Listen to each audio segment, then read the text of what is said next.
लग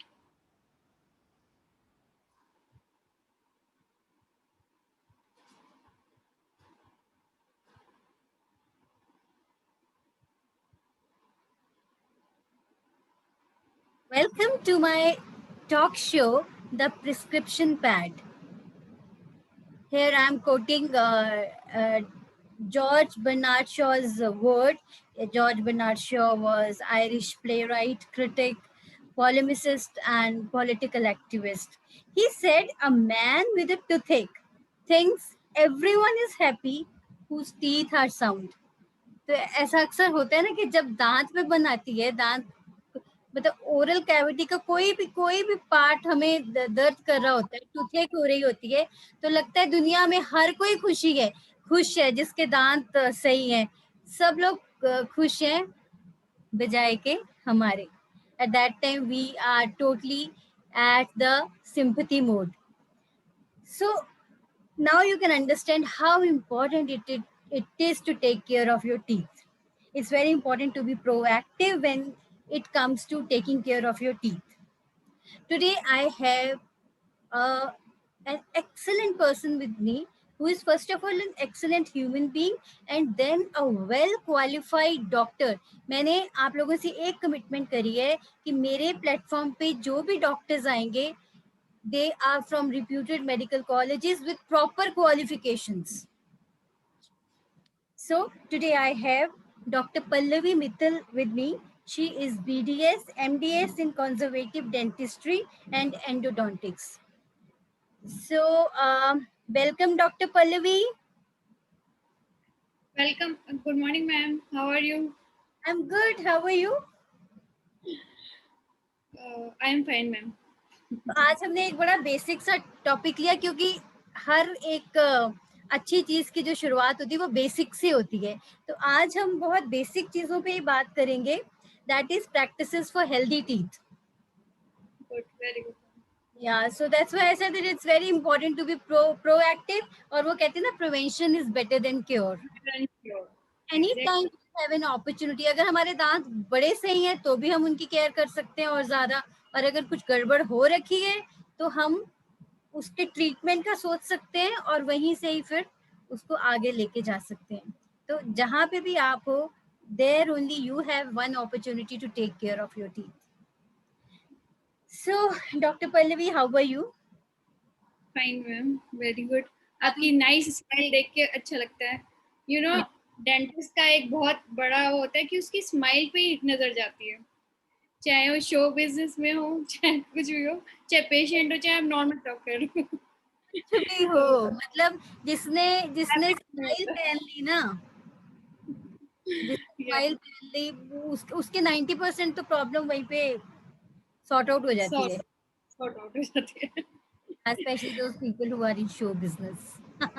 So the first thing जो ज्यादातर लोगों की कंप्लेंट होती है, अरे ये ठंडी चीज लगती है दांतों में, कुछ भी ठंडा गर्म खाओ तो वो लगता है, कुछ मीठा खाओ तो दर्द होती है. मेरे भी कभी कभी होती है, तो मुझे भी आपके पास आना है इनफैक्ट. तो मेरे भी कभी कभी बहुत ठंडा खाओ तो एकदम से लगता है और फिर थोड़ी देर बाद सेटल होता है. सो ये इसको सेंसिटिविटी बोलते हैं. Yes yes. तो सबसे पहले इसके बारे में बताएं कि ये ऐसा क्यों होता है. सेंसिटिविटी में क्या होता है कि हमारे टूथ जो है उसमें 3 लेयर्स होती हैं, इनेमल, डेंटिन एंड पल्प. तो enamel is a protective layer over a dentin and pulp is a life part of a tooth. Every tooth is life and उसमें उसकी सेंसरी नर्व्स एंडिंग नर्व जो है उससे brain तक जा रही है, इसलिए वो जैसे वायर्ड की तरह वो एवरी टूथ हमारे ब्रेन से के सर्किट से जुड़ा हुआ है. अब सेंसिटिविटी क्या होता है कि जब हमारा इनेमल वियर हो जाता है किसी वजह से, ड्यू टू एसिडिक फूड या हमारी रॉन्ग टूथ ब्रशिंग की वजह से, कई कुछ दवाएं, कुछ ड्रग्स की वजह से, अगर हमारा किसी वजह से इनेमल वियर ऑफ हो गया तो जो है डेंटिन जो कि sensitive portion of the tooth है वहाँ पे आपका खाना लगेगा. वो जो आप जो भी कुछ खा रहे हैं तो मतलब कोल्ड, स्पेशली कोल्ड की, जो कहते हैं ना कि हमने आइसक्रीम का ही झंझनाट लगी हमें, तो झंझनाट इसकी ओपन जो उसकी नर्व एंडिंग्स हैं, जो हमारे पल्प से वैसे तो ब्रेन तक जाती हैं, पर पल्प की कुछ नर्व एंडिंग डेंटिन में भी जा रही हैं ऊपर, तो वो डेंटिन से वो आपकी उस पर कोल्ड स्पेशली एब्जॉर्व कर लेती है नर्व्स, तो इसलिए हमारी सेंसिटिविटी हो जाती है उसमें बहुत ज़बरदस्त। तो उसका पहला कारण ही यही है कि हमारा कोई या तो एसिडिक फूड की वजह से इरोजन हो गया हो टूथ में, उसकी लेयर वियर ऑफ हो गई हो, ये मेन रीज़न है।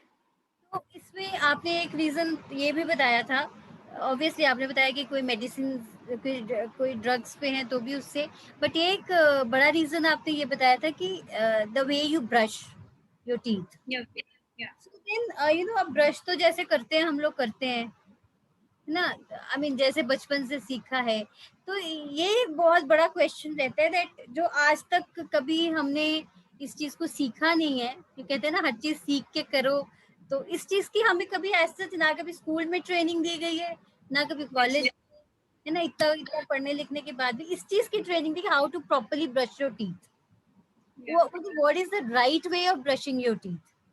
राइट वे इज दैट कि हमें अपना टूथब्रश, जो है गम्स होते हैं और टीथ होते हैं, देखिए सबसे पहले तो ये ध्यान रखना है कि हमारा इनेमल जो होता है, जो टीथ है, वो स्ट्रॉन्ग लाइक स्टोन है।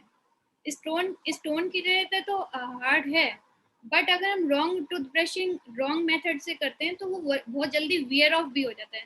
जैसे कि आप स्टोन को घिसेंगे, रेगुलर गलत ढंग से घिसेंगे तो वो वियर ऑफ हो जाती है ना उसकी लेयर, वैसी, राइट। तो उसमें क्या राइट टूथ ब्रशिंग क्या है कि 45 डिग्री टूथब्रश का एंगल रखना है हमें गम्स और टीथ के बीच में। हमें ये ध्यान रखना है कि हमारी जो हम खाना खा रहे हैं, खाना बाइट तो कर रहे हैं एजेस से, टूथ के एजेस से, है ना, इंसाइजल एजेस जैसे कहते हैं, कस्प से वो काटने का काम कर रहा है, ग्राइंडिंग का काम कर रहा है, पर वो खाना ऊपर जा रहा है, मतलब टूथ के ऊपर जा रहा है, यानी कि गम्स और टूथ के बीच में है। तो असली में हमें जो गंदगी हटानी है वो टूथ और गम्स के बीच से निकालनी है। तो हम अपने ब्रश को 45 डिग्री एंगल पे रखेंगे और ऑलवेज सॉफ्ट ब्रश यूज करेंगे, नॉट मीडियम एंड हार्ड, है ना, यही सॉफ्ट क्वेश्चन ब्रश। मैं पूछने वाली हाँ, थी कि तीन तरह सॉफ्ट का एंड आता है। एक्स्ट्रा सॉफ्ट, दो टाइप के ब्रशेस आते हैं।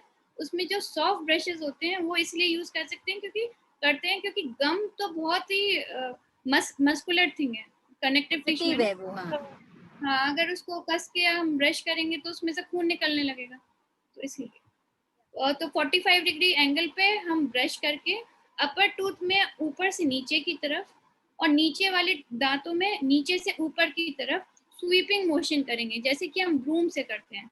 स्वीप करना है नीचे से ऊपर, नीचे वाले दांतों में, ऊपर वाले दांतों में ऊपर से नीचे, और लास्ट हाँ में जब, है ना, स्वीपिंग मोशन, ऐसे जैसे हम राइट से लेफ्ट या लेफ्ट से राइट, जैसे जब हाँ, स्वीपिंग एक मोशन होते सब है करते ऐसे ऐसे करके, एक ऐसे ऐसे करके। हैं, हाँ, राइट राइट, ऊपर से नीचे जब हम करेंगे और नीचे वाले दांतों में नीचे से ऊपर करेंगे, तो उसके बाद लास्ट में जब सब सारे स्वीपिंग मोशन कर लिए, लास्ट में हम एक सर्कुलर मोशन करके उससे कुल्ला कर देंगे।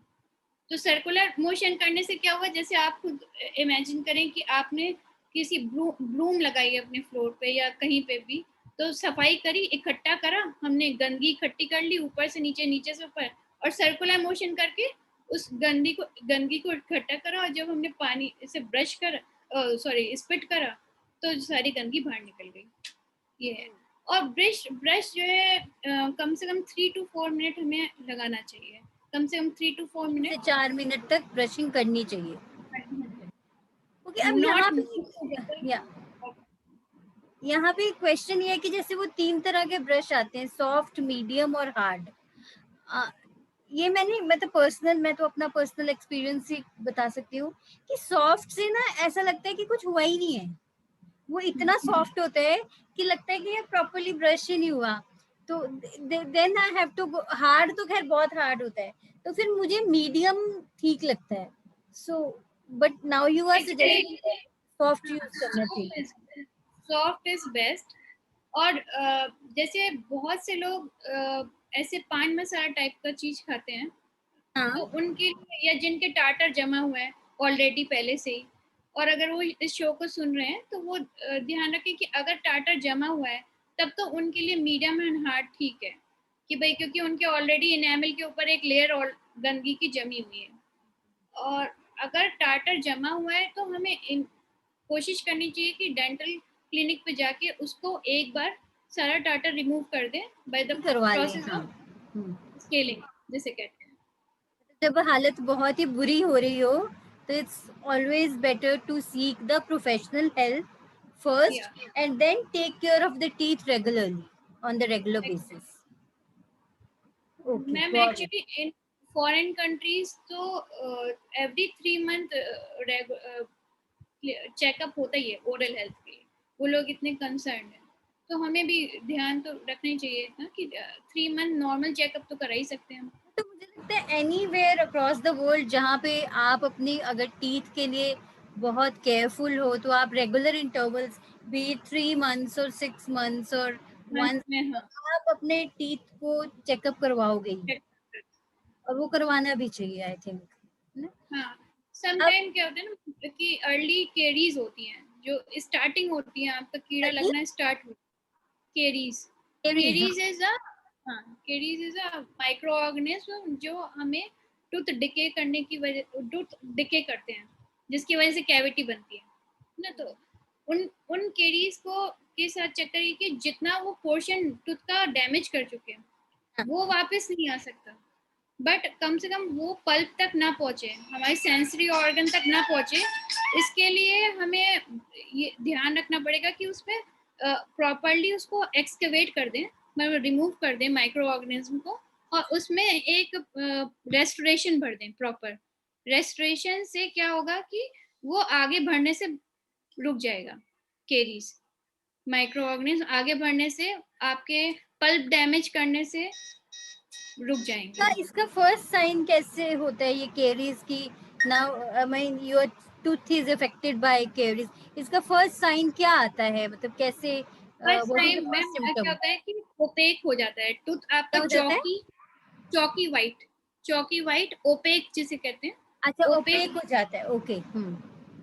ओपेक हो जाएगा। फर्स्ट अर्ली केरीज ओपेक होंगी, फिर नेक्स्ट स्टेज में वो डिके, क्योंकि उसने स्टार्ट कर दिया माइक्रो ऑर्गेनिज्म में, वो ब्लैक होना स्टार्ट हो जाएगा, जिसे आप कहते हैं कि जनरली हम लेमन टर्म में कि हमारा कीड़ा लग गया, तो कीड़ा क्या लग लग गया?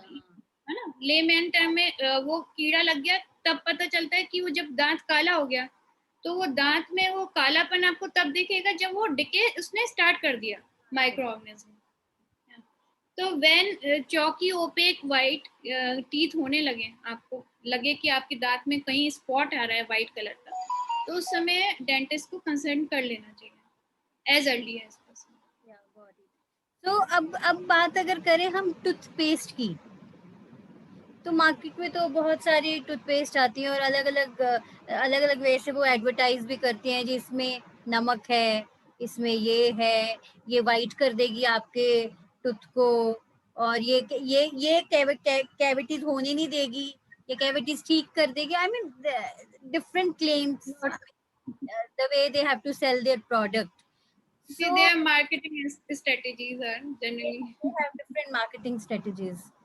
तो अब इन मार्केटिंग इनकी मार्केटिंग स्ट्रेटेजी से हम ना इम्पैक्ट हो, एनी गुड टूथपेस्ट, किस तरह की टूथपेस्ट यूज करनी चाहिए, और टूथपेस्ट का दांत क्लीन करने में क्या रोल है?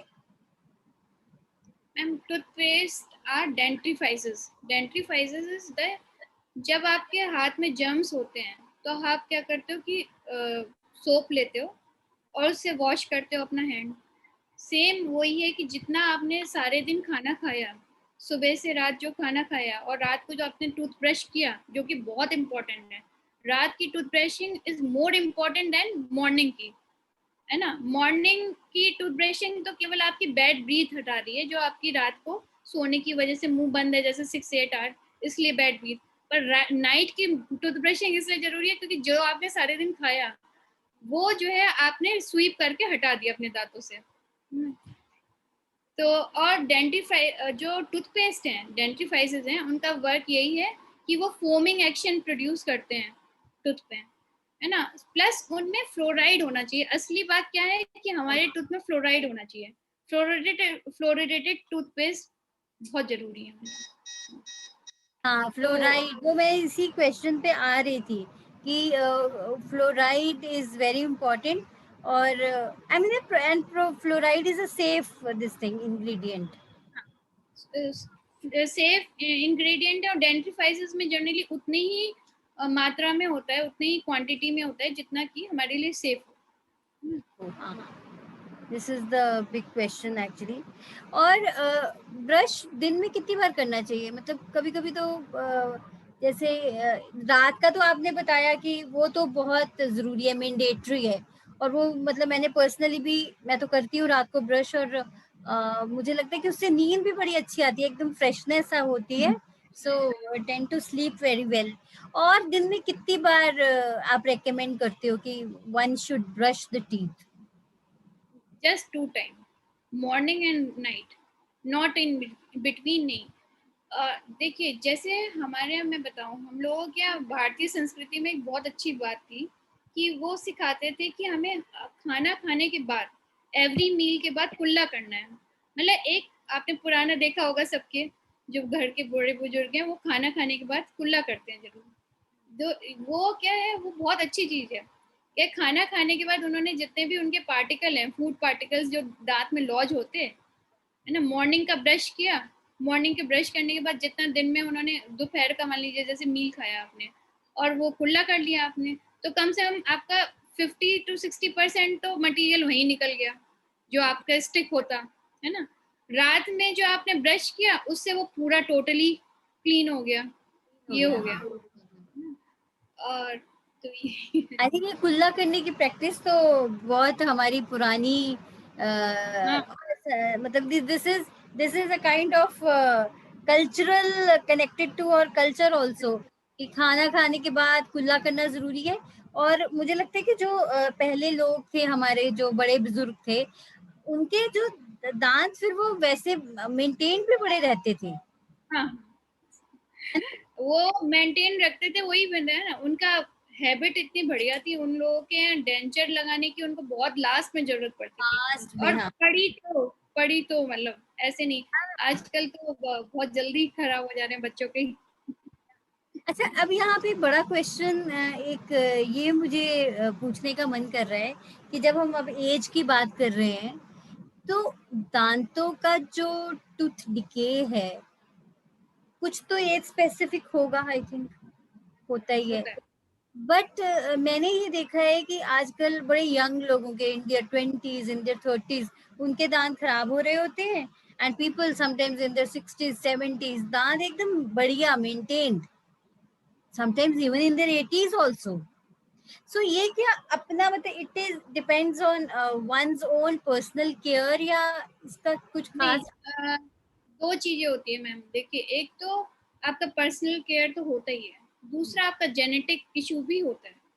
जेनेटिक इशू भी है जो आपके मदर और फादर से आप लेकर आते हो, है ना। जैसे आपने देखा होगा कि जो बच्चों के दांत टेढ़े मेढ़े हैं, आगे को हैं जॉ, तो उन्होंने, उनका क्या होता है, जब वो 6 ईयर से उनके न्यू टीथ आने शुरू होते हैं, परमानेंट टूथ, तो वो ग्रो होते हैं अपने हिसाब से, और उनका अलाइनमेंट कुछ भी होता है। तो आप अगर कई बार मैच करो तो मदर का या फादर का भी किसी समय ऐसा ही जॉ रहा होगा। तो रहा होगा, जेनेटिक, हाँ। Genetic is one of the issue. तो अगर हमें पता है कि हमारे घर में पेरेंट्स को बहुत जल्दी उनके कीड़ा लगता था या मतलब डिके होते हैं, तो वैसे तो अपना पर्सनल हाइजीन के अलावा आपके हाथ में कुछ है नहीं, बट पर्सनल हाइजीन है तो उसमें आपका सही रहेंगे दांत। तो अच्छा, ये एक कुछ ऐसी भी और भी कुछ मेजर्स हैं कि हम घर पे छोटे छोटे मेजर्स लेके घर पे ही अपने दांत की केयर कर सकते हैं? Are there some such measures? देखो, सुबह से शाम तक, रात तक इतना लंबा दिन होता है कि कुछ और भी कोई, जैसे ठीक है, आपने बताया कि रात की ब्रशिंग जरूरी है, सुबह की ब्रशिंग जरूरी है, और कुल्ला करना जरूरी है, ये तो 3 चीजें हो गई। Are there any some other measures? अब देखो, ये बड़ी इम्प्रैक्टिकल सी चीज है कि बहुत ज्यादा ठंडा मत पियो या कोल्ड ड्रिंक, वो कभी कभी खाया जाता है। हम रोज आई मीन एकदम से वो नहीं बन सकते ना कि there are so many things to eat good, like you know chocolates हैं या कोल्ड ड्रिंक्स हैं। रोज तो बच्चे तो ज्यादातर ज्यादा इंडल्ज रहते हैं, पर हम लोग भी कभी कभी तो इंडल्ज हो ही जाते हैं। तो मैम देखिए, डेंटिस्ट कभी आपको ये सलाह नहीं देगा कि आप चॉकलेट ना खाएं। हम हाँ तो कहेंगे आप चॉकलेट खाइए, बट हाँ ब्रश रात को जरूर कर लीजिए। हाँ हमारा मानना ये है कि जो चॉकलेट क्या है वो स्टिकी है, कार्बोहाइड्रेट है, शुगर है, और जो माइक्रो ऑर्गेनिज्म है उन्हें भी शुगर बहुत पसंद होता है। तो मैं जब भी हमारा रात हाँ तो रात को जब हम मुंह बंद करते हैं तो उनके पास बहुत टाइम, मतलब हम सो रहे होते हैं, डीप स्लीप में होते हैं, तो 6-8 घंटे जॉ बिल्कुल कस के बंद होता है ऐसे करके। तो उस समय उनके मजे आ जाते हैं, वो उस समय भांगड़ा करते हैं हमारे दांतों में। उनके सिंपल तो अगर मजे आ जाते हैं, पर जब हमारे दांत खराब होते हैं ना, वो कहते हैं some tortures are physical, some tortures are mental. रात को उनके पास कुछ छोड़ो ही नहीं फूड आइटम खाने के लिए बिल्कुल। नहीं, मैं अभी बोल रही थी कि वो कहते हैं ना कुछ टॉर्चर्स फिजिकल होते हैं, कुछ मेंटल होते हैं। अगर दांत में दर्द हो जाए ना, तो फिजिकल मेंटल दोनों ही इन्वॉल्व होते हैं। तब वो लॉकडाउन भी काम में नहीं आता। मैं so that means that chocolate. अच्छा डॉक्टर पल्लवी, यहाँ पे एक और क्वेश्चन आता है कि चॉकलेट ही क्यों? कार्बोहाइड्रेट्स तो जो हम रोज की रोटी खाते हैं, चावल खाते हैं, कार्बोहाइड्रेट, वो भी दोनों चीजें कार्बोहाइड्रेट रिच हैं, जो हमारा स्टेपल फूड है। सो वो भी जब दांतों में फंसता है तो कुछ प्रॉब्लम करता है। तो जैसे आपने बताया कि सुबह और रात को ही ब्रश करना चाहिए, अगर बीच में कहीं मन करे ब्रश करने का। बीच में फ्लॉसिंग करते हैं। देखिए, फ्लॉसिंग इज अ मेथड जो हमें टूथ के बीच में हमारे जो पार्टिकल्स अटके हुए हैं उनको साफ करने का काम करते हैं। कि ब्रशिंग क्या होता है कि हम एंटीरियर, मतलब आगे के सरफेस पे, पीछे की सरफेस में करते हैं, पर जो दांतों के बीच में इंटरडेंटल स्पेसेस होते हैं उनको क्लियर करने के लिए हमें फ्लॉसिंग करनी चाहिए। जैसे डिफरेंट कोलगेट के, ओरल बी के, बहुत डिफरेंट ब्रांड्स के फ्लॉस आते हैं। प्रोसेस तो आते उन्हें हैं, हाँ। फ्लॉस करते हैं, उन्हें दो इंडेक्स फिंगर्स के बीच में ऐसे एक रिंग, एक आपने लूप बनाया, एक लूप इस हाथ में बनाया, और उसके बाद दोनों दांतों के बीच में रख के ऊपर से नीचे और नीचे से ऊपर, ऐसे मतलब हमें नीचे की हाँ तरफ लाना ऐसे है ना करके, गंदगी। हाँ। हाँ, ऐसे करके हमें फ्लॉसिंग करनी। फ्लॉसिंग आप बीच में मिड मील के बाद भी कर लेंगे तो भी अच्छा है। मतलब जो आप कह रहे हो ना कि मॉर्निंग और नाइट के बीच में तो बहुत लंबा टाइम है, तो बीच में इंटरडेंटल फ्लॉसिंग। और दूसरा एक और चीज है माउथ वॉशेस। माउथ वॉशेस का ये यस। रोल, हाँ, माउथ वॉशेस का रोल होता है, बट माउथ वॉश को यूज करने के बाद हमें ये ध्यान रखना है कि आधा घंटे तक कुछ खाना पीना नहीं है, अच्छा। ताकि, हाँ, ताकि उसमें जो दवा है, मतलब या जो उसमें इंग्रेडिएंट है उसका वो वर्क कर सके, एक्ट कर सके। इसलिए इवन नाइट का जो हम ब्रश करते हैं उसके बाद भी हमको एक बार जो माउथ वॉश कर लेंगे तो एक तो माउथ में फ्रेशनेस रहेगी। और माउथ वॉश का एक पॉजिटिव पॉइंट ये होता है कि वो हमारे सलाइवा में थोड़ा घुल जाते हैं। तो सलाइवा में क्या होता है कि केरीज लगने का एक कारण तो ये कि स्टिकी फूड है। जैसे जो आप पूछ रहे हो कि चॉकलेट है, वो तो बहुत स्टिकी है मैम, वो चिपक गई। पर जो रोटी है वो कभी आपके दांत में चिपकेगी नहीं। चिपकती नहीं ये है तो, वो, हाँ। हाँ, वो इंटरडेंटल स्पेस में जा सकती है, वो फ्लॉसिंग करके आप निकाल सकते हो, पर वो चिपकेगा नहीं। पर चॉकलेट इतनी स्टिकी होती है कि वो चिपक के उसमें, मतलब वो बहुत उनका केरीज कर देती है। ये है। और एक दूसरी चीज है कि डाइटरी कैल्शियम भी बहुत इंपॉर्टेंट रोल अदा करता है इसमें। कैल्शियम आपका अच्छा है तो आपका इनेमल का स्ट्रेंथ भी अच्छा है। अच्छा, the strength of enamel is related to your consumption of calcium. Calcium, calcium and vitamin D also. Calcium actually tooth calcium carbonate के बने होते हैं। तो कैल्शियम तो जैसे दूध से कहते हैं कैल्शियम, पर आप आजकल तो कहते हैं दूध भी मतलब इतना थोड़ा कंटेमिनेशन होती है, इतना फ्रेश तो मिलता नहीं प्योर दूध जिसको। So do you recommend supplements? After 40 ma'am it is necessary for bone and teeth also, दोनों फॉर के लिए। बोन्स के लिए तो है, टीथ के लिए भी, हाँ। अब एक ये क्वेश्चन जो मेरे माइंड में आ रहा है वो ये है कि कहते हैं ना वो जो एक नीम का दातुन होता है, किक्कर का दातुन होता है। अच्छा, मैंने कुछ अपने जैसे अपने बड़े बुजुर्ग देखे हैं, शुरू से नीम का दातुन करते रहे हैं या किक्कर का, उससे क्या है ना आज भी उनके दांत सही हैं। सही है मैम। तो एक्चुअली वही है ना कि नीम है, जैसे नीम में अपनी प्रॉपर्टीज होती हैं, बहुत अच्छी प्रॉपर्टीज होती हैं, एंटीबैक्टीरियल प्रॉपर्टीज। उनमें कोई पेस्ट लगाने की जरूरत नहीं है, क्योंकि उनमें वो अपने आप ही ऑलरेडी वो डेंटिफाइज है अपने में। उसके अंदर जो आप घिसेंगे, जैसे दातून को घिसते हैं, तो उसमें अपने आप ही वो निकलता है, उसका सत्व जो निकलता है ना, वो सत्व जो है आपका डबल एक्शन करता है। एक तो वो दांत को साफ भी करता है, दूसरा जो है वो कोई उसमें केमिकल नहीं है, उसमें कोई केमिकल नहीं है, उसको हर्बल है, टोटली हर्बल चीज। ऑर्गेनिक है। या गॉट इट। हाँ, सो वो कहते हैं ना old is always gold. So now let's talk about dental sealant. जो एक ऊपर कवरिंग सी होती है, जितना मुझे पता है। So what, ये क्या मतलब हर किसी को इसकी जरूरत रहती है या what you have to say about it? Ma'am dental sealants हम वहाँ यूज करते हैं जहाँ पे हमारी ओपन नर्व एंडिंग है, जैसे जिनको सेंसिटिविटी बहुत होती है टूथ में, sensitivity of cold and hot नहीं, कोल्ड, सेंसिटिविटी ऑफ कोल्ड जिनको ज़्यादा होती है, उनके लिए हम क्या करते हैं कि उनकी ओपन नर्व एंडिंग्स जो हैं क्लोज कर देते हैं सीलेंट से। तो ये है। अभी अभी ना एक क्वेश्चन मैं आपसे पूछना भूल गई थी, वो मैंने अपने उसमें क्वेश्चनियर में लिखा था कि माउथ वॉश की जो हमने बात करी थी, तो क्या ये माउथ वॉश हमें रोज करना चाहिए या एज एंड व्हेन रिक्वायर्ड, या what do you have to say? नहीं, रोज करते हैं, रोज में हम कर सकते हैं माउथ माउथ वॉश। ओके। अच्छा, कभी कभी मेरा एक्सपीरियंस है ये, I don't know about others, but मेरा एक्सपीरियंस माउथ वॉश जब करती हूँ ना, तो थोड़ा सा वो कुछ इचिंग सी होती है, लाइक कुछ एक थोड़ी सी अनकंफर्टेबल सी फीलिंग होती है, कुछ टाइम बाद ये ठीक हो जाती है। तो उसमें ऐसा क्या होता है माउथ वॉश में जिसकी वजह से ये होती है? मैम इसमें एक्चुअली थोड़ा सा वो पेपर ऐड करते हैं फॉर फ्रेशनेस। पेपर पेपर काली मिर्च।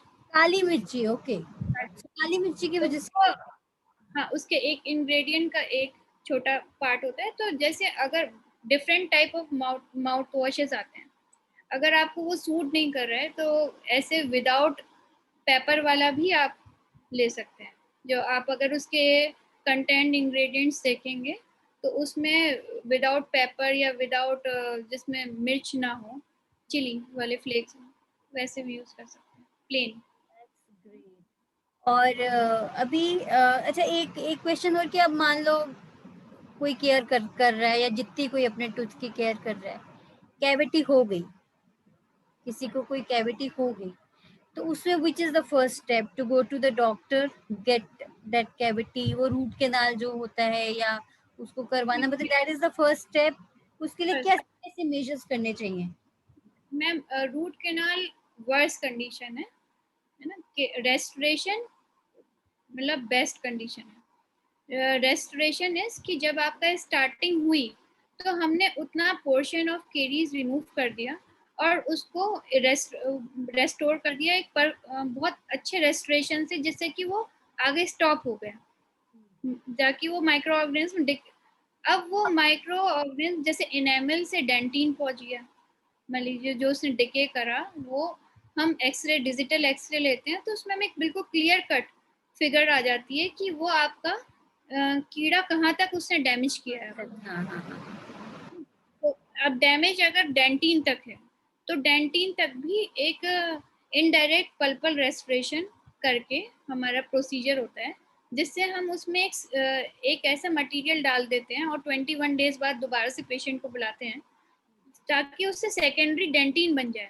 आजकल इतनी एडवांस है डेंटिस्ट्री कि उसमें ऐसे मटेरियल्स भी आते हैं जो आर्टिफिशियल डेंटिन भी बना देती है डेंटिन के ऊपर।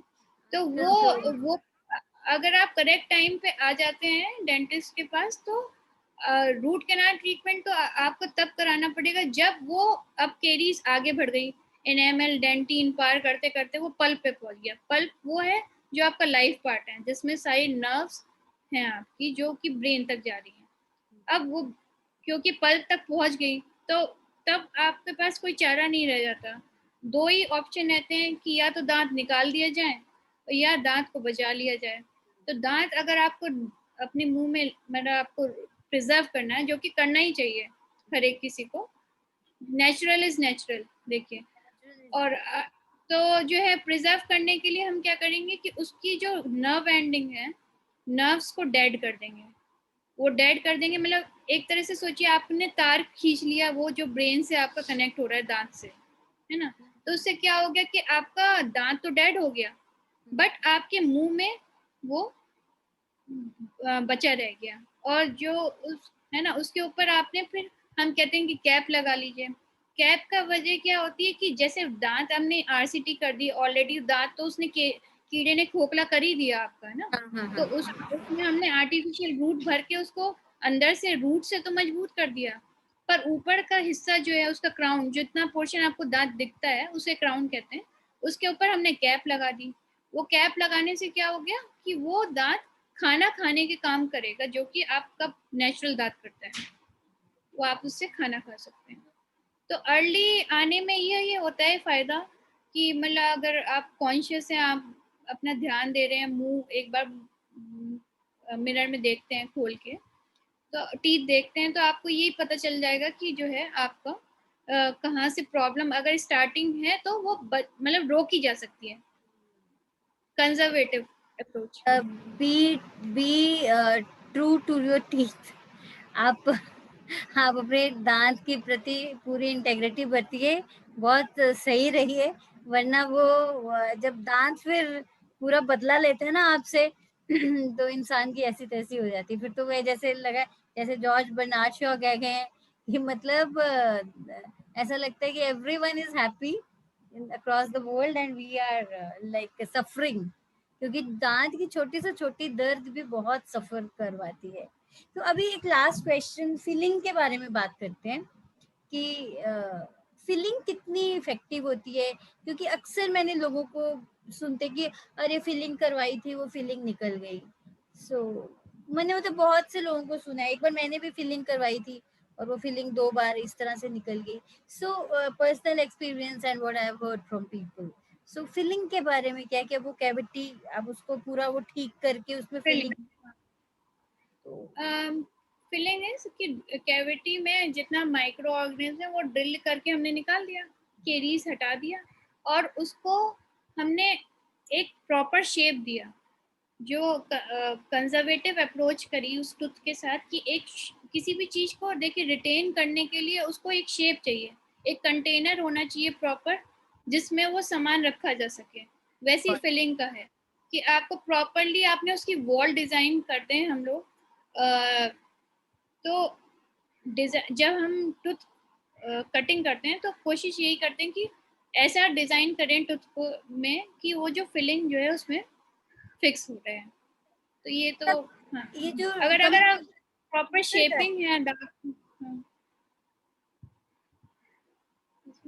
पल्लवी, कई बार वो जो फिलिंग निकल जाती है उसको कैसे प्रिवेंट कर सकते हैं? उसमें मैम आप नहीं कर सकते, ये तो डेंटल सर्जन ही करेगा उसको प्रिवेंट करने। उसको बहुत दोबारा से आप शेप निकल कराना जाती पड़ेगा। दोबारा से उसको शेप रीफिट करवाना पड़ेगा उसमें ताकि फिलिंग ना निकले। Got it. सो भैया अपने दांत का ध्यान रखिए, अपना भी ध्यान दीजिए, अपने फैमिली का भी ध्यान दीजिए, अपने फ्रेंड्स का भी। अब उसका ये बेस्ट ये हो सकता है कि एक सपोर्ट स्ट्रक्चर बन जाए।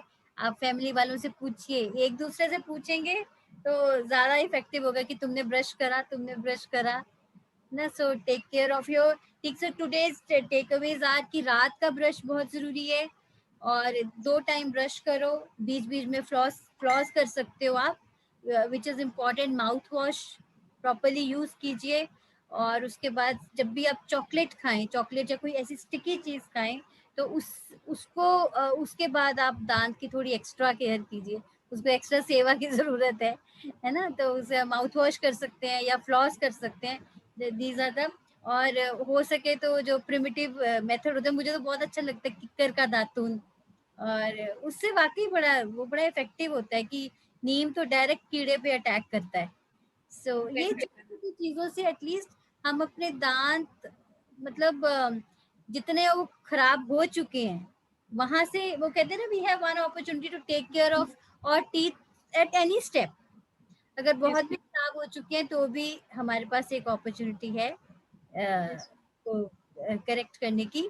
और सबसे इम्पोर्टेंट है कि अपनी अकल ना लगाते हुए ज्यादा go to the expert, because ultimately वो एक्सपर्ट हैं, उन्होंने इसी फील्ड में पढ़ाई करी है, और उनसे अच्छा आपका केयर कोई नहीं कर सकता।